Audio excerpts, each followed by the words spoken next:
बयान के लिए जनाब सलीम खान साहब को जो आवाज़ देता हूँ। BBC डॉक्यूमेंट्री और गुजरात फसादात, BBC डॉक्यूमेंट्री और गुजरात राइट्स के लिए सलीम खान साहब columnist, author, human right activist है और सेंट्रल एडवाइजरी बॉडी और जमात इस्लामी के मेंबर भी। मैं इनोसेंट नेटवर्क और उसके जो संस्थापक है वाहिद साहब, उनका इसलिए शुक्रिया अदा करता हूं कि उन्होंने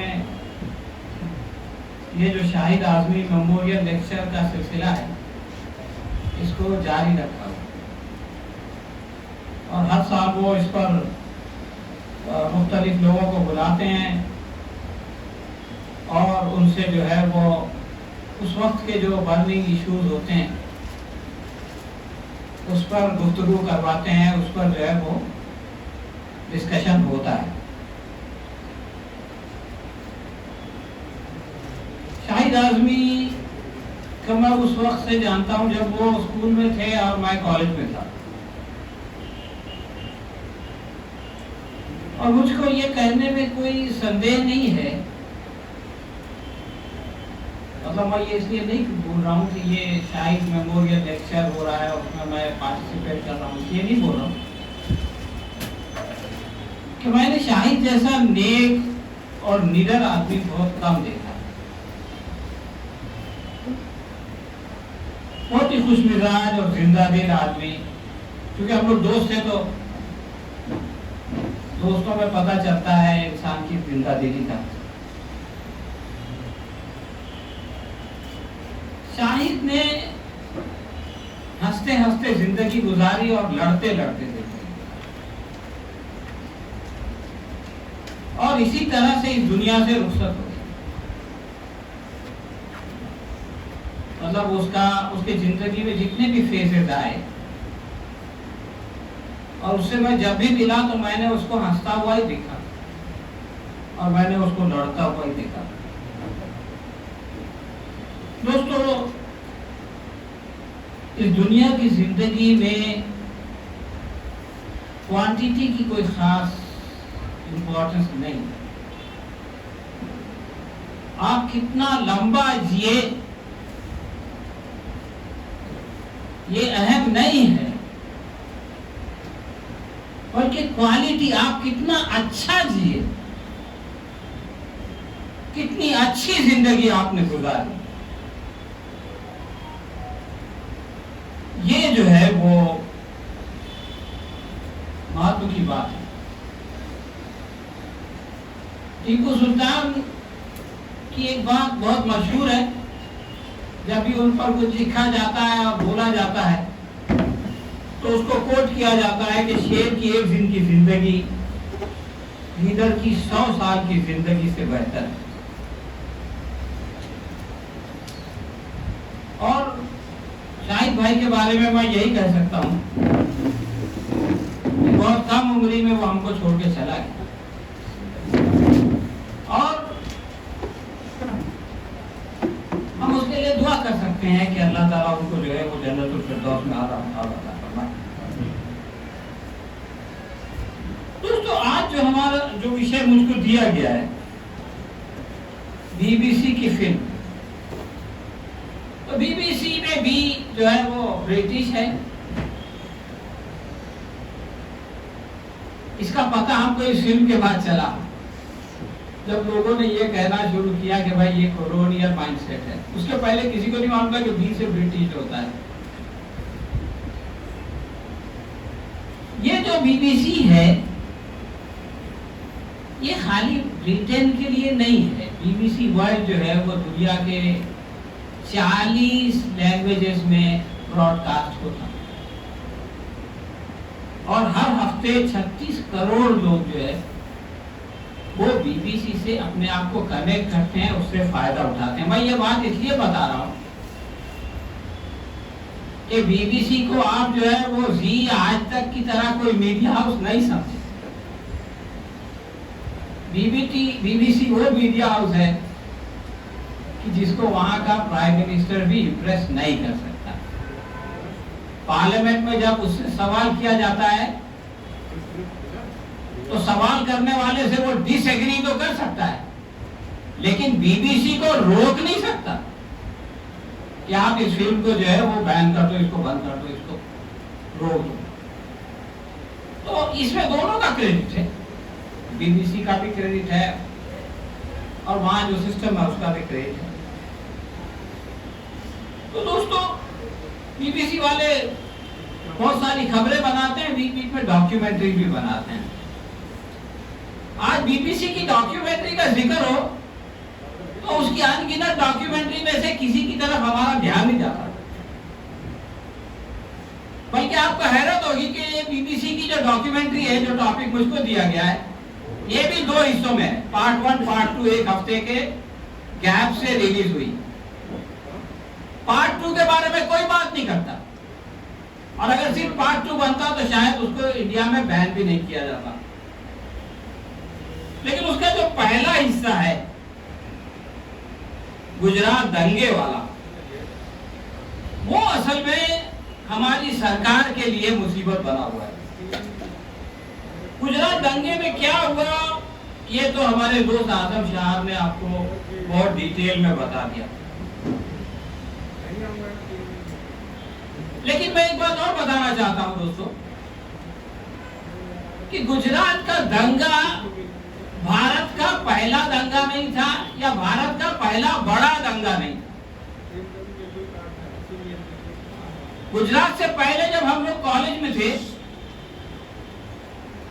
तो उस वक्त आसाम में नेली मैसेकर हुआ था, नेली का कत्लेआम हुआ, और उसके बाद दिल्ली का कत्लेआम हुआ, और इन दोनों जगहों पर हजारों से हजार से ज्यादा लोग मारे गए थे। और उसके बाद उस सीक्वेंस में गुजरात का दंगा आया, गुजरात का फसाद आया। लेकिन इन तीनों में जो फर्क है उसको हमको समझना पड़ेगा, और यही जो फर्क है, इसी वजह से बीबीसी ने तीसरे के ऊपर फिल्म बनाई और पहले और दूसरे के ऊपर डॉक्यूमेंट्री बनाना जरूरी नहीं समझे। और इसी फर्क की वजह से उस फिल्म को इंडिया में बैन किया गया। अगर नेली पे या दिल्ली के फसाद पे फिल्म बनती तो उसका उसी तरह से प्रमोशन होता जिस तरह से के कश्मीर फाइल्स का प्रमोशन हुआ है, कि प्रधानमंत्री से लेकर मुख्यमंत्री तक हर कोई जो है वो विवेक अग्निहोत्री के आगे पीछे घूम रहा है। तो दोस्तों, फर्क ये है कि जितना जैसे मैंने समझा, हो सकता है मैंने गलत समझा हो, नीली में जो फसाद हुआ, नीली में जो मैसेकर हुआ, वो फसाद नहीं था। उसमें जो रूलिंग पार्टी थी उसको बदनाम करके हटाने के लिए अपोजिशन ने उस दंगे को किया था, उस फसाद को किया था, उस मैसेकर को किया था। दिल्ली में जो फसाद हुआ उसमें रूलिंग पार्टी इन्वॉल्व थी, ये फर्क है। लेकिन वो जो फसाद हुआ उसके बाद इसमें कोई शक नहीं कि उस वक्त जो प्राइम मिनिस्टर थे राजीव गांधी, उन्होंने उसको जस्टिफाई किया था कि एक बड़ा पेड़ गिरता है तो जमीन हिलती है। बहुत ही निंदनीय बात है। लेकिन उस वक्त कांग्रेस ने जो किया था उसके बारे में कहा जाता है कि वो बदला लेने के लिए किया गया था, इंतकाम लेने के लिए किया गया था। उससे कोई पॉलिटिकल फायदा उठाना, उसके जरिए से इलेक्शन जीतना, ये जो है उसका ऑब्जेक्टिव नहीं था। अब जो ये तीसरा मामला आया गुजरात का, इसमें यह हुआ कि ये रूलिंग पार्टी ने किया और रूलिंग पार्टी ने इलेक्शन जीतने के लिए किया। शंकर सिंह वाघेला गुजरात के बहुत बड़े लीडर हैं, चीफ मिनिस्टर रह चुके हैं, संघ में थे, बीजेपी में थे। उन्होंने खुद अपने इंटरव्यू में अभी हाल में कहा था कि केशुभाई पटेल की सरकार इतनी ज्यादा अनपॉपुलर हो गई थी, लोकल बॉडीज इलेक्शन में बीजेपी की इतनी खराब हालत हो गई थी कि लोगों को यकीन था कि गुजरात में जो है वो बीजेपी हार जाएगी, और उस वक्त उस डूबती हुई कश्ती को बचाने के लिए नरेंद्र मोदी को ला करके चीफ मिनिस्टर बनाया गया। और शंकर सिंह वाघेला ये कहते हैं कि उस वक्त ये बात गुजरात में हर कोई मतलब एक चल गई थी कि कुछ बड़ा होगा, और उसके बाद इलेक्शन का सिनारियो बदल जाएगा। वो बड़ा, अभी आजम शाह ये कह रहे थे कि सवाल ये है कि क्या अगर वो हादसा नहीं होता गोधरा का, तो क्या गुजरात में फसाद नहीं होते? तो वो बड़ा तो होना ही था, इसलिए कि ये बात उनकी समझ में आ गई थी कि अब ये लास्ट रिसोर्ट है, इसके बगैर हम इलेक्शन नहीं जीत सकते। जैसे 2019 में ये बात समझ में आ गई कि आप सबका साथ सबका विकास अच्छे दिन से नहीं जीत सकते, तो सर्जिकल स्ट्राइक करो, घर में घुस के मारा और इलेक्शन जीत। तो इसी तरह का एक खेल जो है वो किया गया। सरकार की सरपरस्ती में, सरकार के संरक्षण में ये हुआ। इस बात को बताने के लिए हमको 20 साल बाद बीबीसी की डॉक्यूमेंट्री की जरूरत नहीं। ये सब हमने देखा है, पढ़ा है, सुना है। तहलका की रिपोर्ट इस बात को समझाने के लिए, इस बात को साबित करने के लिए काफी है। लेकिन दोस्तों एक बात यह है कि इन 20 सालों में बीजेपी ने क्या किया? बीजेपी ने इस दाग को अपने दामन से धोने की कोशिश की, और उसका जो पीक था वो जकिया जाफरी केस में जजमेंट था, जिसमें क्लीन चिट दी गई। ये कहा गया कि साहब इसमें सरकार की कोई जिम्मेदारी नहीं थी, लोगों के जज्बात भड़क गए और उसके बाद ये हो गया। और उसके बाद आप जानते हैं कि क्या हुआ, जिसका जिक्र अभी वीर देसाई साहब ने किया, कि एक नया फिनोमिना शुरू किया गया कि सिर्फ जो केस करता है, यानी जकिया जाफरी को मत डराओ, बल्कि जो उसको सपोर्ट करता है या करती है। हमारे अपने बंबई शहर की तीस्ता सत्तरवाद, जिसने बिल्किस बानो को सपोर्ट किया, जिसने जकिया जाफरी को सपोर्ट किया, और न जाने किसको किसको सपोर्ट किया, उसको डराओ। आपको याद होगा अमित शाह का एएनआई के सामने लंबा चौड़ा इंटरव्यू, और फिर उनको जिस तरह से गिरफ्तार करने के लिए राणे के बंगले से जो है वो पुलिस वाले दीवार फांद के गए, जैसे किसी टेररिस्ट को पकड़ने के लिए जाया जाता है, और फिर उसको जिस तरह से मीडिया में फैलाया गया। देखिए, तीसरा सत्तरवाद की गिरफ्तारी बहुत गलत है, लेकिन उसको ग्लोरीफाई करके फैलाना वो हमारे लिए था। हम जैसे लोगों के लिए जो ये समझते हैं कि नाइंसाफी के खिलाफ लड़ना चाहिए, नाइंसाफी को बर्दाश्त नहीं करना चाहिए, हमको मैसेज दिया जा रहा था कि देखो, अगर तुम्हारे साथ नाइंसाफी ना हो और तुमने किसी की हमायत की जिसके साथ नाइंसाफी हो रही है, वीर देसाई साहब जैसे लोग जो कि इसके लिए कोर्ट में लड़ते हैं, डॉल्फी डिसोजा साहब जैसे लोग जो कि इसके लिए सड़क पे उतर के लड़ते हैं, उनको डराने के लिए कि अब जो है वो आप लोग खामोशी से अपने घर में बैठ जाओ।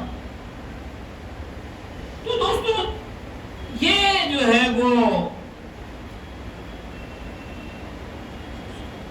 लेवल आया कि आपने तीस्ता को गिरफ्तार करके एक मैसेज दिया और ये कहा कि ये इनको बदनाम करने की कोशिश थी, बल्कि उनकी जान को खतरा था। हमारे प्रधानमंत्री की जान को बहुत खतरा लग जाता। अभी कुछ लोग उनसे मिलना चाहते थे ये जन आक्रोश रैली के बारे में, तो पुलिस ने कहा नहीं, वो 10 तारीख को आने वाले हैं, अभी हम बंदोबस्त में हैं, इसलिए कि वो जान बचाना बहुत जरूरी है। तो अब साहब तीसरा तो आ गई, यूजुअल अली साहब ने एक अच्छा फैसला किया, उनको भेज दिया, बहुत खुशी की बात है।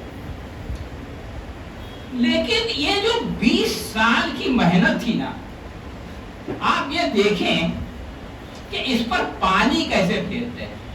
और ये पानी फेरने वाला कोई और नहीं है, ये पानी फेरने वाले हमारे गृह मंत्री अमित शाह साहब हैं।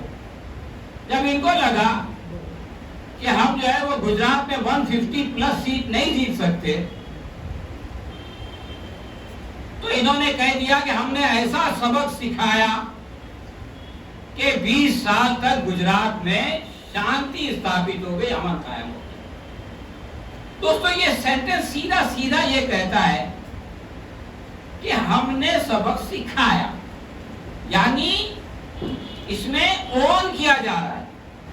गुजरात के दंगों को देश का गृह मंत्री ओन कर रहा। पहले ये लोग ये कहते थे कि तुमने ऐसा किया, अब ये कहा जा रहा है कि हमने ऐसा किया।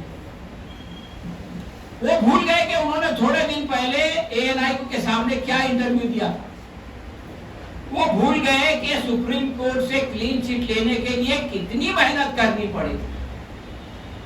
बस एक जुमले में उन्होंने एक्सेप्ट कर लिया, एक्नॉलेज कर लिया कि साहब ये सब तो हमारा किया धरा था। तो दोस्तों, अब आप ये सोचिए कि ये जो BBC की फिल्म है, इसके बारे में कहा जाता है कि ये जो है वो एक साजिश है और 2014 के लिए इसके बारे में बात करूंगा। अगर ये फिल्म 20 साल पहले आई होती ना, तो बहुत सारी फिल्मों के बीच में दब जाती। लेकिन ये अमित शाह के इस बयान के बाद आई कि हमने सबक सिखाया। अब आप बोलते हो कि BBC की फिल्म गलत कह रही है, तो भाई आप भी तो यही कह रहे हैं। तो अब तो इनके पास ये बोलने के लिए नहीं है कि BBC की फिल्म गलत है, इसलिए कि BBC की फिल्में और अमित शाह की जो क्लेम है उसमें कोई फर्क नहीं है। तो अब या तो हम ये कहें कि अमित शाह ने गलत कहा था लोगों को बेवकूफ बनाने के लिए, वोट लेने के लिए, और या तो ये मान लें कि BBC में कोई गलत नहीं है, इसलिए उस फिल्म पर पाबंदी नहीं होनी चाहिए।